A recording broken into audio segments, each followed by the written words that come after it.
Hi, everybody. Mr. Wolowitz here. Today, we're going to take a look at Chinese immigration. The first significant Chinese immigration to the United States began in the mid 1800s with the California Gold Rush. Soon, Chinese immigrants were used as laborers to help construct the transcontinental railroad linking the Atlantic Ocean with the Pacific Ocean, working side by side peacefully with white laborers. However, the post-Civil War economy started to decline by the uh, 1870s, and with it became uh, anti-Chinese sentiment. Many people scapegoated immigrants, including Chinese immigrants, as a reason for the decline in the economy, and it would eventually lead to Chinese exclusion. Today, we're going to learn about Chinese immigration and exclusion. Chinese immigration. The 1849 California Gold Rush sparked dramatic immigration to San Francisco and the nearby gold mining communities, including that of thousands of immigrants from China. By 1852, as many as 25,000 Chinese lived in California when the state's population was around 255,000.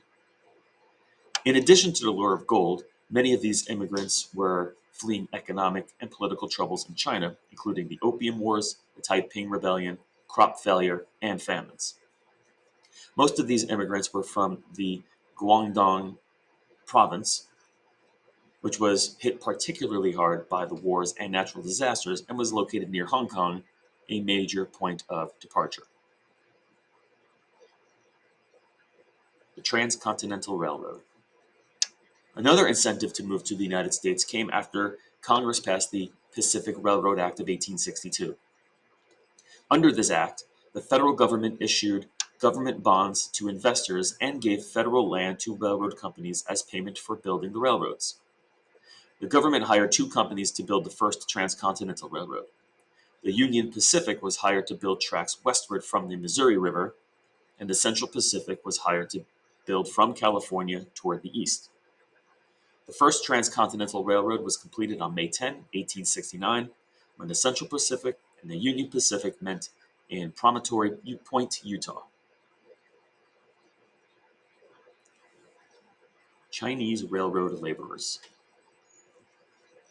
The railroad companies needed thousands of laborers to do the grueling and dangerous work of building the railroads.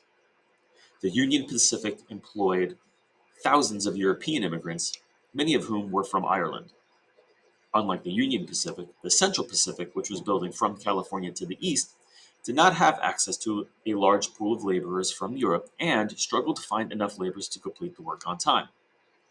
To meet this demand, the Central Pacific hired thousands of workers from China. Chinese laborers quickly earned the reputation as reliable, hardworking employees. Many of the Chinese railroad workers were young men who hoped to earn money to send to their families in China. Even though Chinese workers worked longer hours than workers of European descent, the Central Pacific paid them the same wage or less. Additionally, Chinese workers were required to pay for their food, lodging, and tools to work, which the railroad companies provided to white workers at no cost. Historians estimate that between 50 and 150 Chinese workers had died during construction of the Continental Railroad.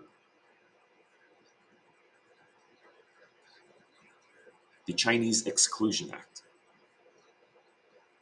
Hostility to Chinese immigrants was high, especially on the West Coast, and had most of the Chinese immigrants. Chinese immigrants faced violence and severe discrimination in employment, marriage, and property ownership. In 1882, Congress passed the Chinese Exclusion Act, which suspended the immigration of all Chinese laborers for 10 years and required every Chinese person entering or leaving the country to carry paperwork. This was the first law in the United States history to broadly restrict immigration based on national origin, and it dramatically reduced the number of lawfully admitted Chinese immigrants. To appease American investors who were concerned the act would have a negative impact on trade with China, Congress exempted students, teachers, merchants, and diplomats from exclusion. Congress later expanded the restrictions on immigration from China. The Scott Act in 1888 restricted re-entry of Chinese residents of the United States if they left the country, and the Geary Act in 1892 renewed the Chinese Exclusion Act for another 10 years. Only in 1943, after China became an American ally against Japan in World War II, did Congress repeal the various Chinese Exclusion Acts. Historian Beth Lou Williams writes that the Chinese Exclusion Act of 1882 began an era of restriction on Chinese immigration to the United States, but that the era of exclusion of Chinese immigration began in 1888, when funding for anti-Chinese immigration enforcement increased tenfold and loopholes in the law were closed. The exclusion era lasts until 1942. Here we are going to examine some historical documents to answer the question, why was Chinese immigration restricted in 1882?